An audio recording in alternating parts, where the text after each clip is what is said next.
So what exactly is a TextJoin function?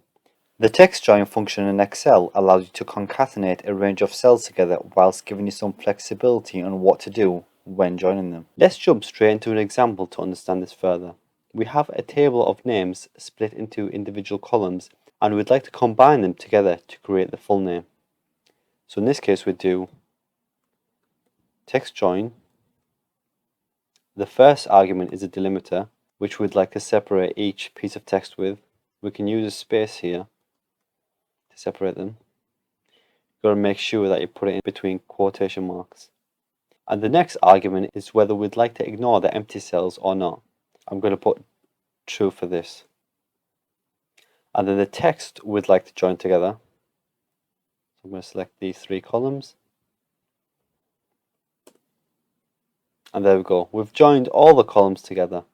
Now I'm going to apply this for all the rows.